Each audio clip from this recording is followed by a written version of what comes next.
Are you looking for a stripper that really gets it off? Then watch this. Hi, I'm Simon Cooper and I'm from the Cooper Strip Club. And we're going to strip this panel live. Okay, George?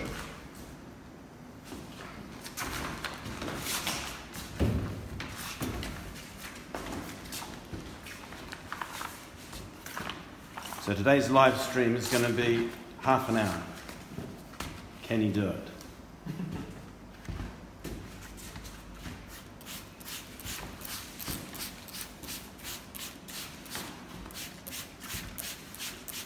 This red liquid is our stripper, and what we're going to do first is get off all the finishes that are on the surface, and we haven't picked an easy door. This one has got a lot of paint.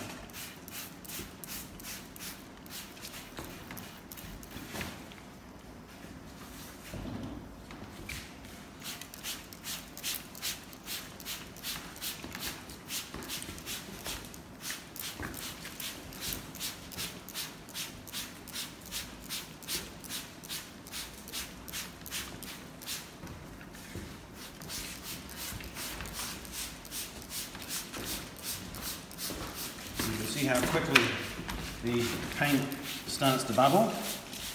But don't get too excited, because they're just those top layers that are barely stuck on, bubbling away.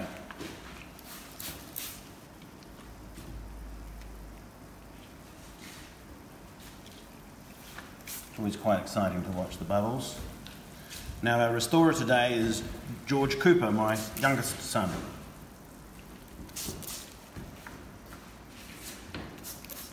So we're going to be leaving this to soak away, and we're going to keep it wet with stripper. But one of the things with this is if we put more stripper on top of a big blister like this, it's going to not get access to the layers underneath. So we will remove big bubbles if they appear. Every type of finish you strip responds differently.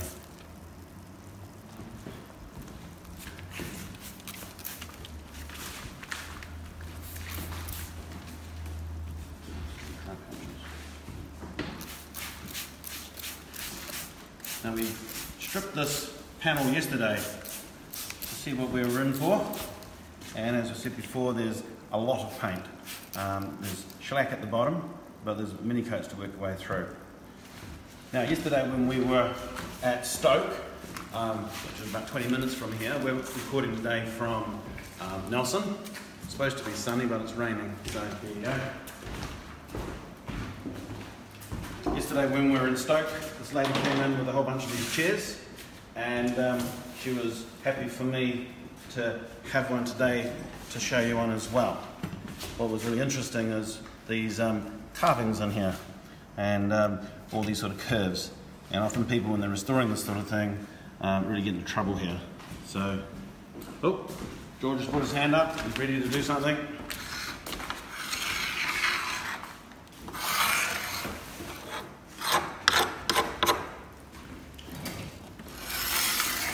Usually people use one of these devices to push the stripper off, but what happens often is you end up digging into the surface, so we prefer to drag it off, and this small blade, we call it a 4-inch blade, you just lightly drag off all the bulk stuff,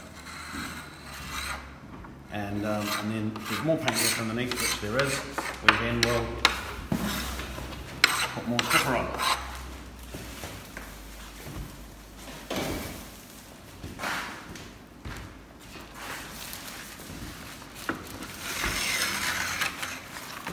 The great thing with doing this live is you don't see an edited version. You get to see it once more.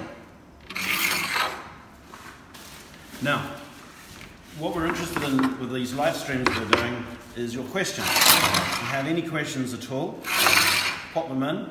We've got my wife Sally over at the computer there, reading and waiting. Oh, look at that, there's wallpaper in the centre. Oh, yeah, look at that, we've got a duck.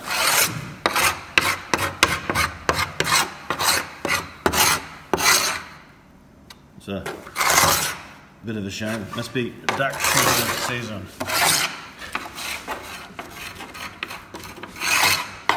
There we go.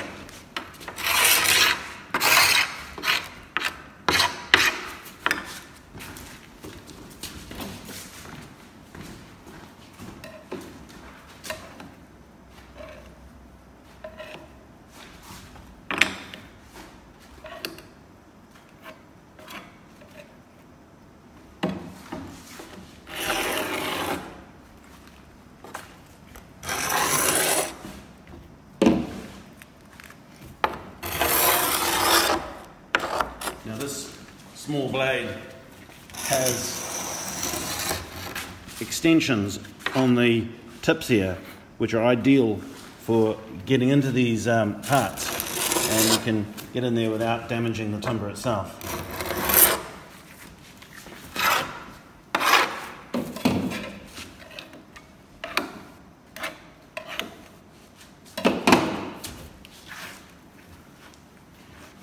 Now, George is going to be putting a bit more stripper on, and while he's doing that I'm going to put a bit of stripper on his chair.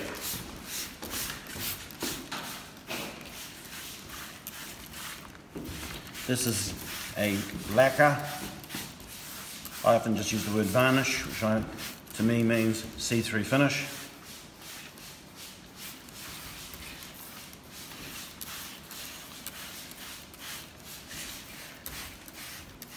When you put the stripper on, always move your hands in a sort of a sweeping action. We make our stripper thin because it absorbs better. Often your brush-on gels tend to sit more on the surface. You end up putting a lot of it in the bin. This, you get a more use of the product. So we'll just let that soak for a couple of minutes. Now, being that the stripper is virtually pH neutral, one of the benefits is it's not going to damage the timber. It's not going to bleach it or fur it or open up joints or anything like that. So it's ideal for furniture. So, how's that going, George? Let's rebubble it again. Bit more time? Just a little bit more, yeah. Cool. So, we're in a waiting phase. What I'm going to do is show you some pictures. What have we got here? We're at the last day of our South Island tour, and what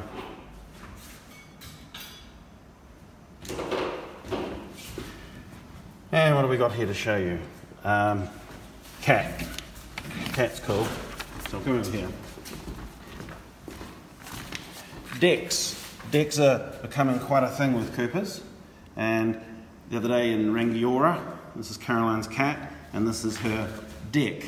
And it was amazing just how much finish there was on this. There was a green oil-based stain, and then there was this yellow muck on top, and that came out and was cooler. So that one was a real success. Getting into these grooves is quite a mission if you have to do it with scrapers and things. Another deck we had down in Gore. This is the step. Again, that was put in 10 years ago, miscoloured from day one, and then they put some brown stuff on top to cover it over, but it all turned to pear-shaped. So we showed them how to get that all off. So that'll be nice by Christmas, I'm told. And gentleman called David from Dunedin, who his pine deck was just coming to pieces, didn't really want to remove any, like to replace it, so they came out well, and he'll restain that. So decks, whether they're ribbed or flat, it doesn't matter. So that's our deck story. Now, coming back over to my chair, it's been absorbing in. There's a few little patches looking dryish. It means that it's absorbed. So we just keep that wet.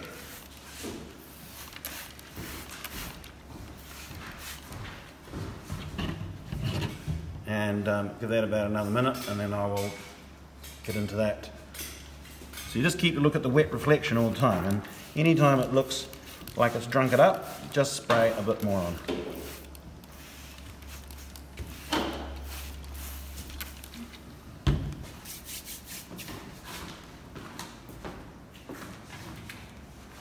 Okay, a few more interesting pictures. When we were at the Christchurch show we did, this was a cane chair, but it was like it was dipped in some plastic paint. It was thick as thick. And so I stripped this piece in the corner, getting into all the bits and pieces. That was, it'll be still quite a job, but she'll have that nice cane. And it doesn't hurt the cane.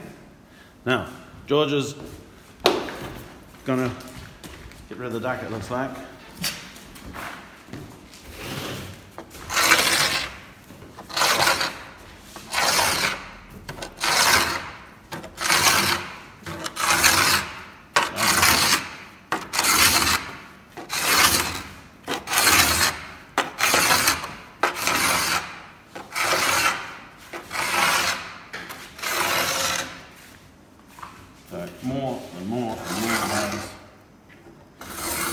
It's not a coat of stripper or a coat of paint. It basically absorbs through, and at some point you just got to remove what's there to assist the process.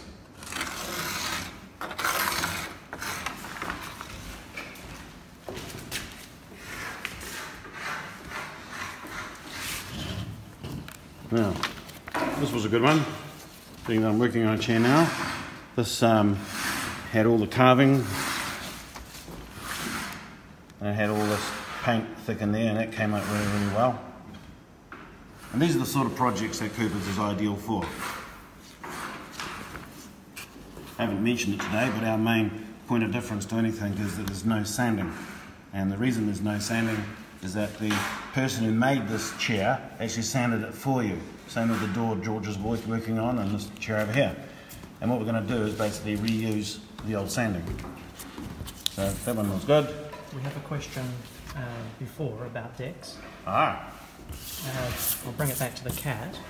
What sort of cat was it? The question was, once done, do you let it dry or do you wash off before painting / staining? Particularly ripped digging to get traces out of the grooves. Do you use a brush to scrape the grooves? Brilliant question. So that's Shelley Casey. Cool. Okay, Shelley, what we do is we have a rinse. You're going to see a second product later on. This blue one. This is our flusher. What I should do is, well, let's pretend the back of this chair is a bit of decking, and we'll deal to that.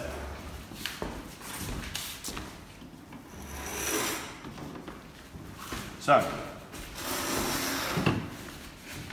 what we do with the deck is, if this here was the deck and it was all ribbed like the like the cat one, what we would do is we would get our brushes and we would just simply brush into there. Can you find me, Dory, a brass one?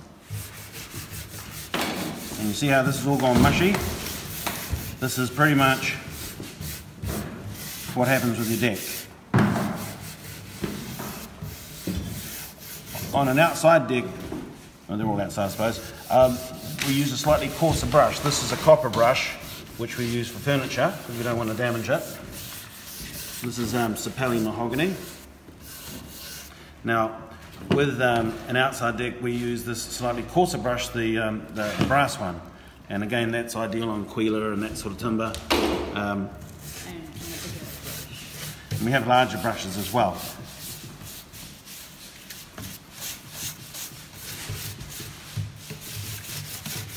So, if you give the product the right amount of time, it'll reward you. And around these carvings, it's ideal.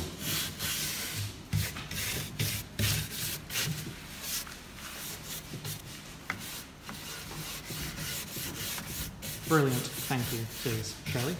Alright, well, I'm just going to show you that last part of your question, Shelley.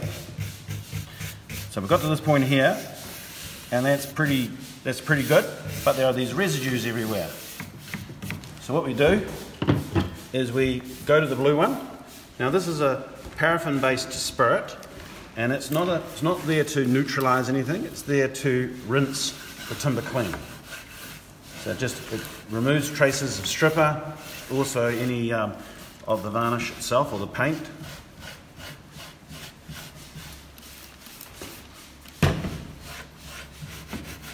Any projects that anybody has, it's not a bad idea to actually send us a photo of it, and we can advise you on the methods, because every job's slightly differently. We handle them all a little different, like George is using scrapers or I'm just using the brush.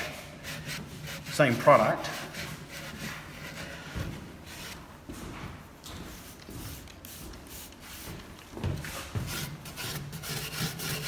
So, as I said, the flush is not there to neutralise anything, it's there just simply to remove traces of the stripper and of the varnish. Now I'm just going to grab myself a little bit of steel wool. This is a German steel wool. It's a very long stranded, doesn't crumble, and it's quite sharp. And we just grab a hold of that, and on this flatter panel at the back. Now in regards to your deck, don't use steel wool outside, because you can leave traces that can rust.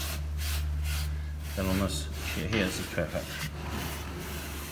Now, so that's all done there. So one last little final flush.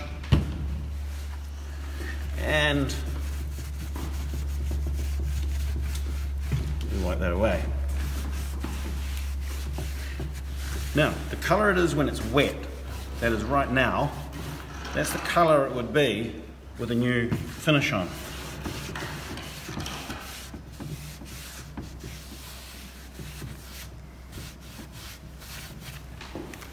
A teeny weeny bit in that shady part.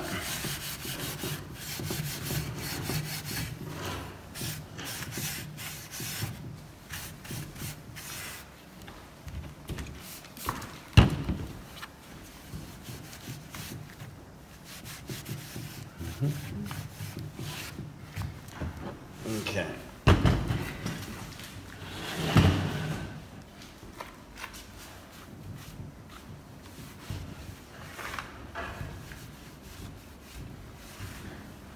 So a few little touch-ups later, but that's pretty much it. So all those bits, when you got it up, I'll just put a little puff there.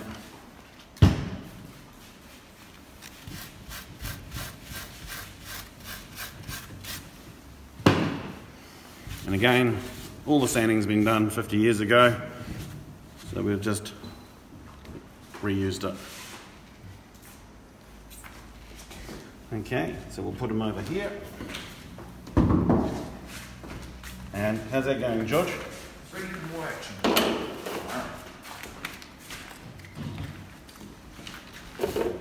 So I'll notice in some areas I can actually literally just do that. And in some areas we've got the bubbles, not quite so much, so we'll take all this off.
So we just had a comment on a sewing machine.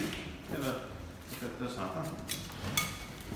So here's a corner of a sewing machine we stripped a year or two back, and basically all these sort of carved areas, really easy to get into, exactly like the chair. Spray the stripper on, the stripper dissolves the old finish. Probably about 5 minutes of soaking, and then and gave it a scrub. And these parts in here are a veneer, so it's a good thing with this that it doesn't damage the veneering tool, and also these carved bits are actually tacked on, and again it doesn't peel them off. And I think this whole corner took about a quarter of an hour when I did that.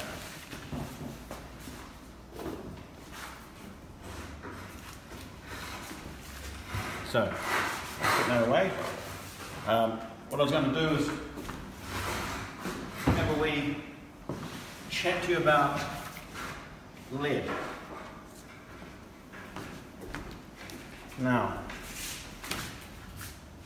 lead's always an interesting topic, and I was in Oamaru the other day, And this, I don't know how easy it is to see on the picture, but I chipped this, it was all peeling off, and along here is like a big hollow balloon. And this house was painted professionally only about 3 years ago, and already all these, the house, all this one wall is just all coming to pieces. And some planks were fine, but the majority were coming apart. And so anyway, I put the trowel under here, and I brought it with me.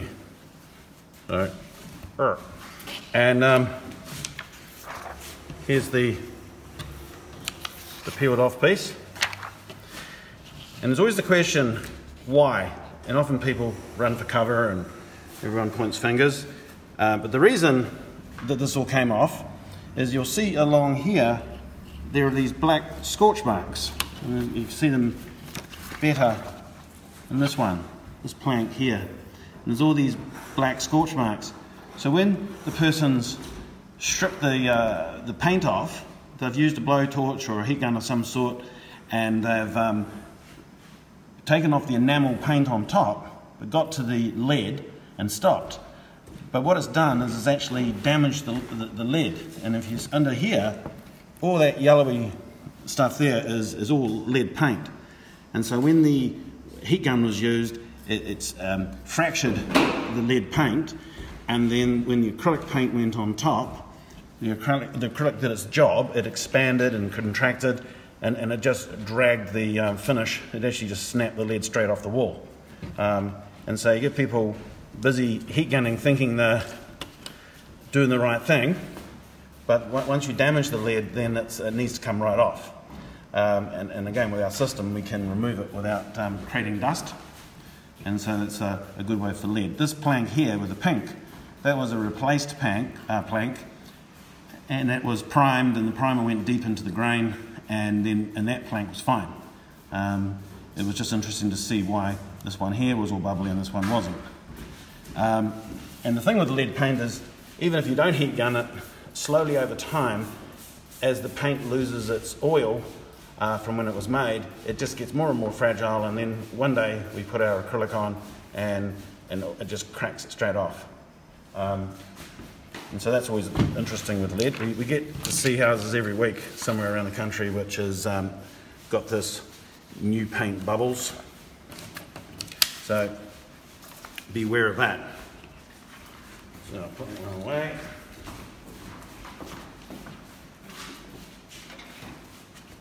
Any more? Hundreds of questions?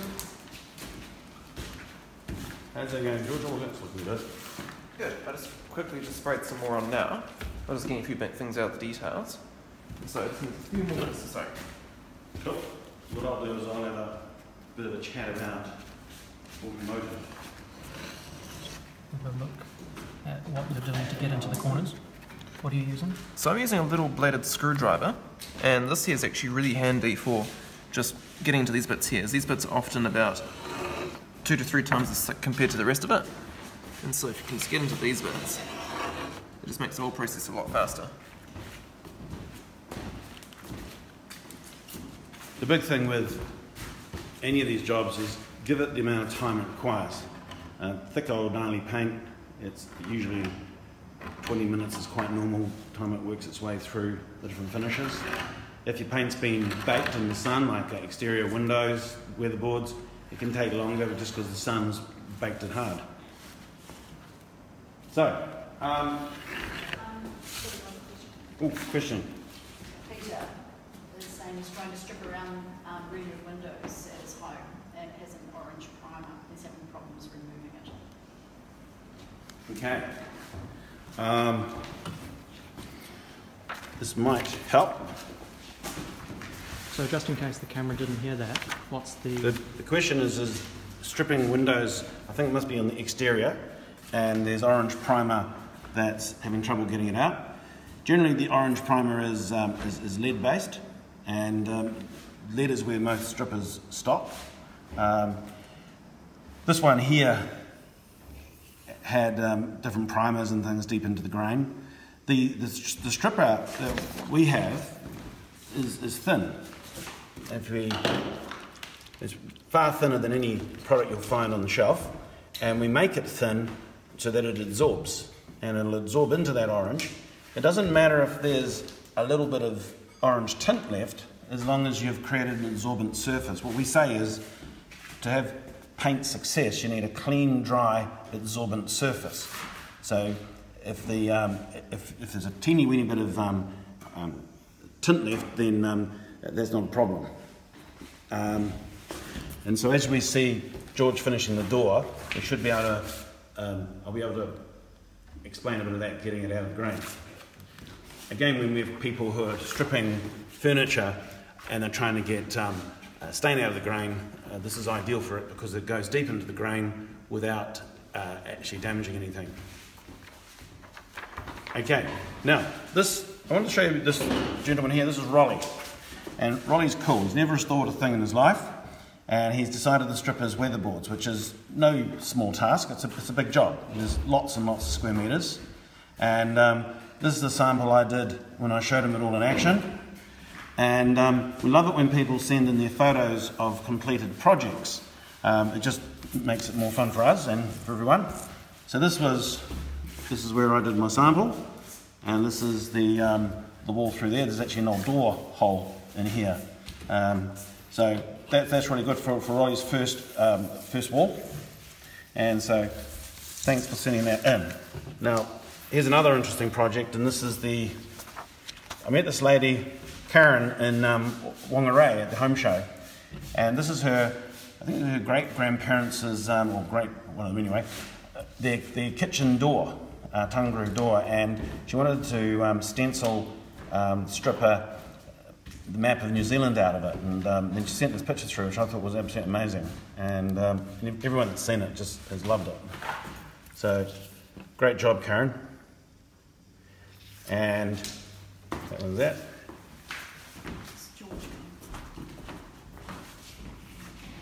So what I'm doing now is we've got a little brass piece here. I'm just cutting around it with a screwdriver. This gets into there. It's going to be simple in there. Okay, so we're running close for time. Hope you'll allow us to go a few minutes extra, because I'm sure you're going to want to have a look at the panel. Now, where were we here? We were Ashburton, and Ryan came in with the engine lid of his VW Beetle, and we stripped the piece, again there's George, and we stripped the piece out of there, and I was talking to Ryan about how I'm looking for a part of a VW to put into my collection, because I've got a Mori bonnet and a mini bonnet, and wouldn't it be cool to have something off a VW? And I wasn't angling for him to bring part of his car in, but, well, he did. So check out this. Later in the day, Ryan came in and said this was surplus to requirement, and he's given that to the strip club, which is great. And we stripped a little bit of it yesterday on the corner. And we're going to half strip this at some future date. We'll do a live stream on this, and it'll look great. And check out our other items on the map. This is our mini bonnet, and our Mori bonnet. You can see the Mori bonnet being stripped on our website. That's cooperstripclub.com. We're ready to go. Cool.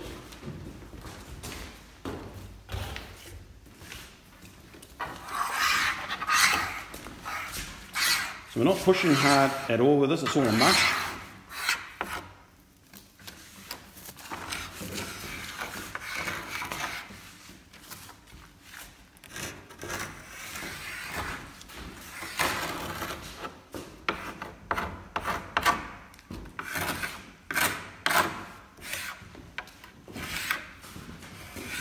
While he's baiting it off, Jodie has asked on larger surface area, she's got a deck that she's asking can we strip bigger surfaces with bigger sprayers?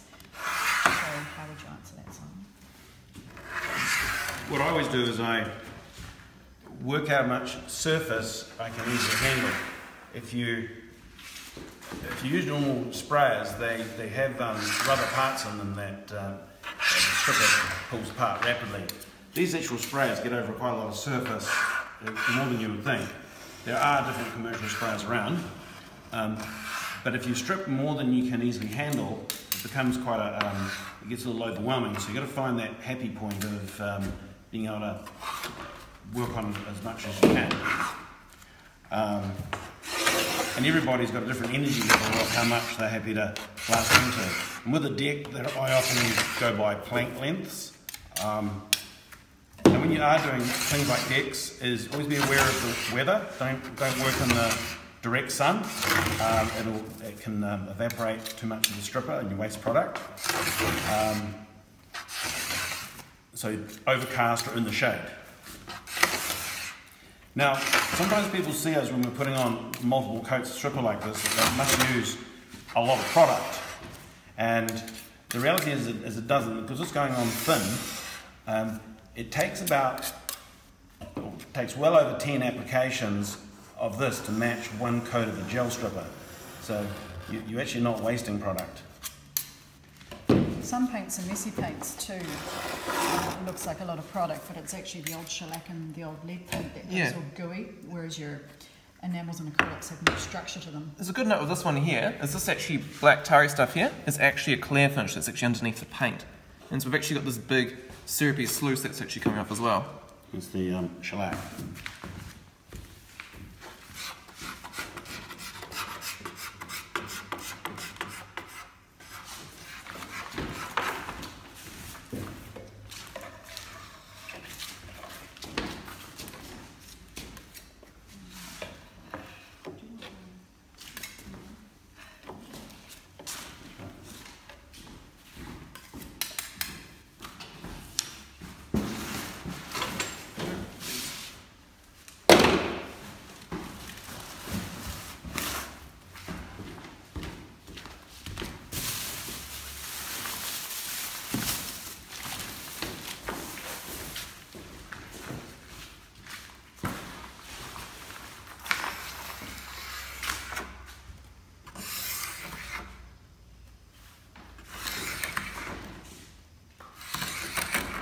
So it's all nearly there. Hang in there, Tank. What else have I got to show you?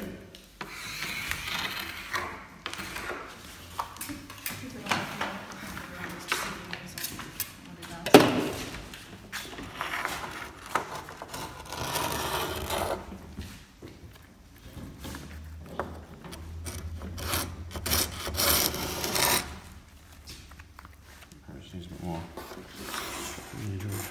Absolutely.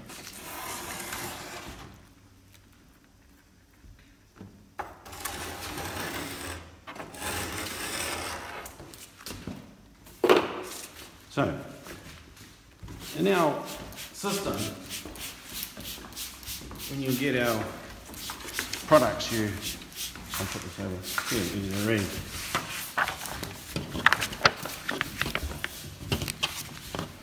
We have our three-step process in it. So far what George has been doing is taking off what's on the surface. And as you saw with the chair, it went through lickety-split, but when you've got a truck full of paint on top, it takes longer. And so it says here, apply the stripper, wait for it to reach the surface, keep the surface wet with stripper, remove the blisters if they appear and put more stripper on if it's needed, which is what was. But George is now up to the sort of point where he's now got off what's on the surface, and now we move on to part two, which is the stripping what's in the surface.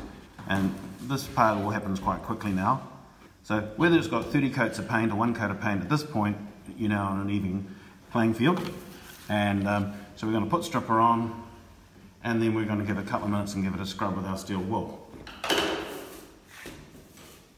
And then we'll show you the last part. Let's get some. Already on. Oh, yeah, cool.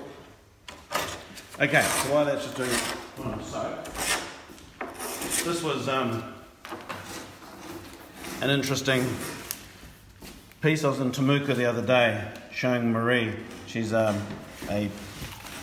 furniture restorer, checking out the products. And this is a piece of mahogany, and it's amazing just how bleached it is, and that, and with the stripping, how well that just came up. And that was quite an amazing one. And this is an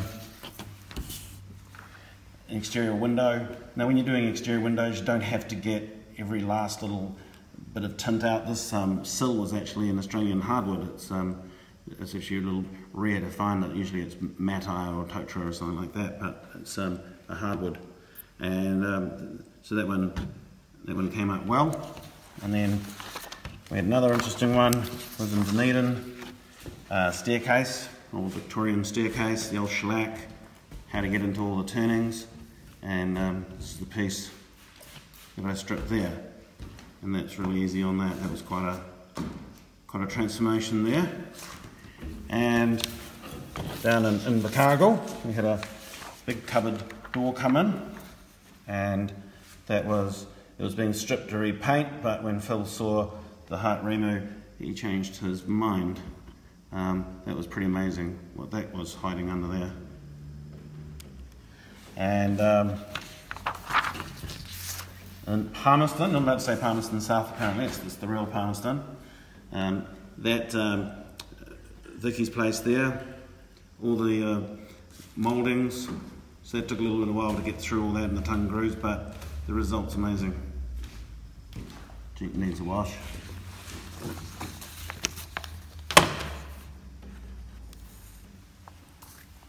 And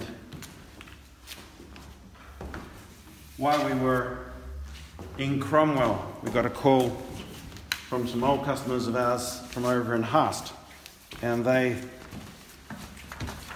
have a helicopter business amongst other things, and their building was all the old oil-based finishes had all gone black. If you can zoom right up in there, quite ugly, and they've been really struggling. And we then showed them how quick and easy that was. They did a post the other day on their website or on their Facebook page, and it was they were ripping into it. So that was good, and that was quite grained. All that there, it's not just flat. So it was quite undulating over the 20 odd years. The timbers it shrinks, and you get like a corrugated feel to it, and so it's not easy just to get in there with sandpaper or anything. So that's where the brushes work really well. And if you've got any Holden lovers out there, this is an HQ that we met the owner at the Dunedin show, but it was stored at his brother's place in Gore, and so I stripped this slice of the bonnet. And one of the great things about our product on likes of bonnets is that there's no warping, there's no heat, so there's no changing the shape of the metal, and any rust that you do find, then it fully exposes it for the next treatment. So, how's that going, George? It's going very well. It's actually ready to play with again. Alright. Okay. He's ready for the steel water. Yes. So, this gets a little bit more exciting. So, as I said, George has got through all the layers, through the shellac, down to the wood. So it's had for about 5 minutes to soak, and now we give that a scrub. This is the German steel wool again. We scrub in the direction of the grain, and it's a wet soak, sorry, a wet scrub.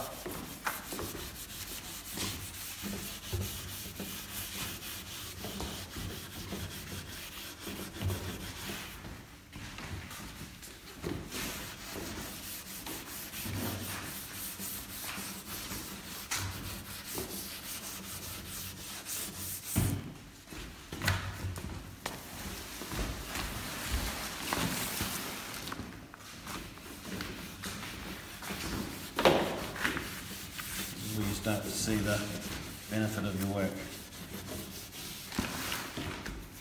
So a door like this, both sides, normally takes about 3-4 hours if it's got paint. If it's varnish, then you generally will do it in half the time because the paint gets into all the corners. And people don't often realise just how much surface there is on a door. It's about 4 square metres of surface to get around. Now, one of the things we're going to want to be knowing is if you see value in the live stream shows and you have things you'd like to see getting stripped, just reach out to us and let us know the sort of things you're looking for, and we'll find them on our travels, and so we'll have them for you. And anybody that would be interested in this, we ship our products now worldwide, so it doesn't matter where your friends are. If you think they might be interested in checking this out, then just put them onto our website again, cooperstripclub.com. You can get it to them.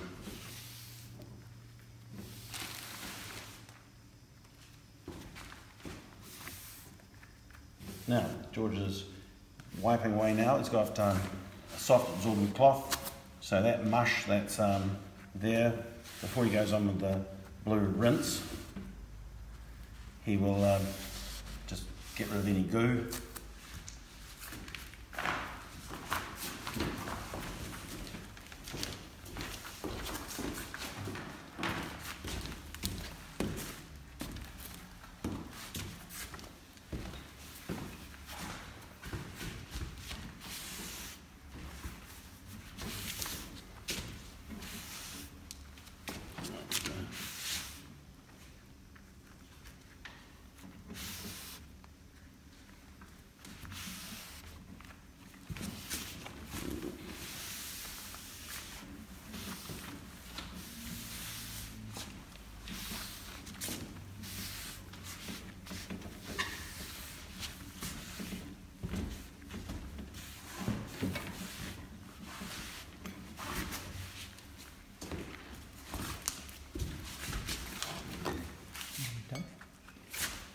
Another question from Shelley. Yep. For previously non-painted but well-worn wooden surfaces, deck, do you have a cleaning product for preparation, or would you use a stripper to get you back to the clean surface? If the deck has never been finished with anything before, if it's just time, so it's a raw deck and time, then you would maybe start with that wet and forget product that hit the deck. Could be a first starting point. This is more for dissolving an old finish, so whether it's an oil-based, oil stain or a paint or whatever it is, that's what our product's for. It will fix that deck you're describing, but it's probably more than it needs for a start. And I've got different clients that have raved about the hit the deck. If it doesn't do what you need, then move on to ours. Now, George has moved on to part 3, which let's poke that in there if I can. So part 3, flush the surface clean. So moving on to that. So this blue liquid is our flusher. As I said before, it's a paraffin-based spirit, and its job is not to neutralise. It's going to basically rinse away any residues of stripper as well as paint and varnish. And I like to use some clean gloves when I'm doing it so I don't smear paint back on. yes, we don't want to cross-contaminate at this point. So he's using the blue rinse, as I said, but he's also using this pad. Now we call it a grit embedded pad. It's an English product, and it's embedded with grit. And what we like to understand is that, again, when it was made, it was sanded, and so all across here there are just thousands of little sandpaper marks, and it's full of soft finish, and so the grits in the pad here get into those little sandpaper grooves. So he's not sanding it, he's basically sweeping the grain clean. And so we have a little rhyme here. It says spray, scrub, spray, wipe. I wouldn't worry too much about that today, George. George is a perfectionist. Perhaps you could talk about the wet colour again, Simon, that show and tell moment. Yes. Yes, one of Dory's good jobs is to, when I forget something, and does a great job. Okay, the wet colour, so when it's wet here, this is what you're going to get with the finish. When the wood dries afterwards, sometimes it lies to you, and you get tempted to get sandpaper out, and don't. Ignore the shine, it's not the gloss, it's the colour. So, basically, if it looks good when it's wet, that's what it will look like with a finish. And you can, after this, you can use any finish you like. You don't have to sand it, wash it with water or anything at all. This is the wash, washing away any residues.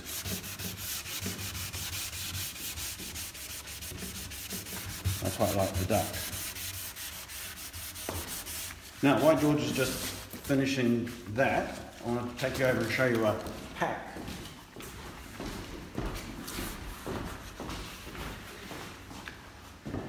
So, on the table here we have a 10 litre stripping pack. Now, we're not here, the show's not about trying to sell you a 10 litre stripping pack, it's just showing you how our products come. We've got packs that our small ones, our 2 litre, we've got them over here, so if we have a little pan across. So there's a 2 litre there, and there's a 5 litre here, and then we've got our 10 on the table, and we go right up in 5 litre jumps right up to 200 litres. So it all depends on the size of your project. So some bits of furniture, the 2 litres obviously the good one. Now the 10 litre pack is a very popular size. It does windows and doors and all those sorts of things. And the way it happens is you've got your 10 of strip, your 5 of flush, you've got your steel wool, your grip pads, your brushes, you've got your blades, bottles and triggers. These are ideal for 2 people, so you find a friend to help you. And we use a language called we call it a pack litre rate. And so when people always ask us how much a litre is, but to get the no sanding advantage of our system, we think all new users should get a stripping pack rather than cherry picking and just getting the stripper and that sort of thing. The system gives you that result. Now, with the 10 litre pack, of course I know burning in your mind will be how much is it. So a pack litre at this size is just over $80 per pack litre. So if you put that into perspective, if you look at a door, like the door George is working on, is a good example, that will use about 1.5 pack litres to do both sides. So you're looking around about $120. And there's lots and lots of these 1.5 litre sort of sizes. If you look at the big window at the back, that big window to do right across that face, not just the half I've done, that again would be about 1.5 pack litres. So again, about $120 to strip that window. So people purchase our products by the project to get the best price. We have a question from Megan Graham. Can this be used on the internal walls of a Lockwood home? Oh yeah. Yeah. We do quite a lot of Lockwood houses. I'd have to find a photo on my phone. I don't know if we printed any off. No. We'll, do we have a detail so we can send that? I think we can. Just send it to Messenger us and then we'll do it. Yeah, we'll find a picture for you to send you. Now, it's ideal on Lockwoods. Lockwoods are quite fun. You get rid of that yellow and take it back to the raw, and then if you can then whitewash it if you want, whatever you want to do. But it's quite effective on your Lockwood. So, good question. Now, just sent in the email. Cool. Cheers. I will send that real soon. Now, these pictures that you've seen today, they've all come from home demos. We've got selected stores around New Zealand, and most of our business is now done online. As I said, we ship all over the world. But in New Zealand, we're floating around from one end to the other, and for larger projects like your Lockwood, for instance, or a house load of doors or windows, we're more than happy to come in and show it to you in action. So, where's it up to, George? Well, we're finishing throws now. Our viewers will be wanting their breakfast. Maybe they're having breakfast already. Let's have a closer look at that. Send this hook out there. You can wrap a rag around this too. You can just drag it through and it helps take stuff out. Brilliant.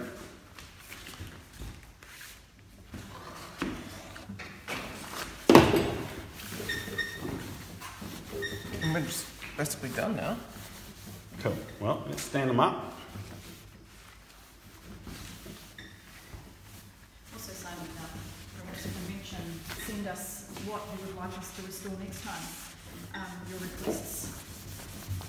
Yes. And we'd love to find the said item. We could come to your place and live stream. Okay, George, let's stand the beastie up.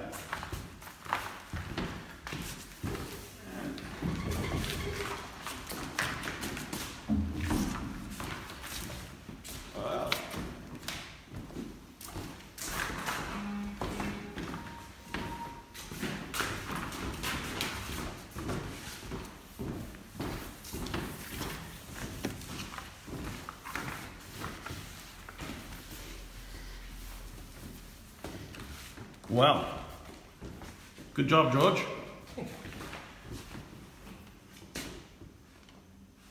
Behind the camera today, don't I even mention this, Doris, another one of our sons, Arthur. That's something I wouldn't say, but he has a certain resemblance to Jon Snow. And we have George Cooper, and we have Lance, our third son, hiding back at the factory, keeping an eye on all the questions. So. And Dory, who was never going to be in front of a camera, but well done. And that's it. Now, we're in Nelson today. So if you know anyone in Nelson who is keen to check this out, we're down at, what is it, Trafalgar Hall? Trafalgar Street Hall. Trafalgar Street Hall. And we're here from now to 4 o'clock. So what were my final words? I had it all planned, so I have to remember it again. So you heard the start, which was, are you looking for a stripper?